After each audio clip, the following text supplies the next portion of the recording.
আজকে আমি এসেছিলাম আন্দুলে একটি কাজে, আর এখান থেকে ঠিক করলাম বাড়ি ফেরার পথে আন্দুল রাজবাড়ি হয়ে যাব। যেমনটাই ভাবনা তেমনটাই কাজ। চলে এলাম আন্দুল রাজবাড়ির সামনে। জায়গাটা খুবই পপুলার একটা জায়গা, এখানে অনেক কিছু ভাইরাল হয়েছে। এই যে দেখুন, এই বড় বড় পিলার নিয়ে দাঁড়িয়ে আছে এই রাজবাড়িটি। এর ভেতরে ঢুকে এলাম। 1834 সালে এই রাজবাড়িটি নির্মাণ করেছিলেন রাজা রাজনারায়ণ রায় বাহাদুর। আমি এখন যে জায়গাটায় দাঁড়িয়ে আছি খুবই পপুলার একটা জায়গা। রিসেন্টলি একটা বলিউড মুভি শুটিং হয়েছে এখানে। একটা কাকা এই রাজবাড়ির ইতিহাস শোনাচ্ছিল, তো আমাদের বলছিল 3 সপ্তাহ লেগে যাবে তোমাদের ইতিহাস শুনতে। বাড়ি থেকে বারবার ফোন করছিল, তাই আমরা রওনা দিলাম বাড়ির দিকে। আর বাড়ি ফেরার পথে চা খাবো না, এটা কি হতে পারে? তাই চলে এলাম একটা চায়ের দোকানে। আর এই বিকালে চা খাওয়ার মজাটা এটা চায়ের লাভাররাই বুঝবে।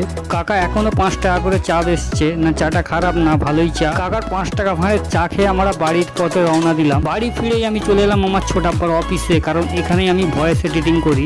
এখানে ভয়েসগুলো ক্লিয়ার আসে, তাই এখানেই করি। আর তোমাদের যদি এই ভিডিওটা ভালো লেগে থাকে তো একটা লাইক করে দিও, আর এমন ছোট ছোট ভিডিও দেখার জন্য। আর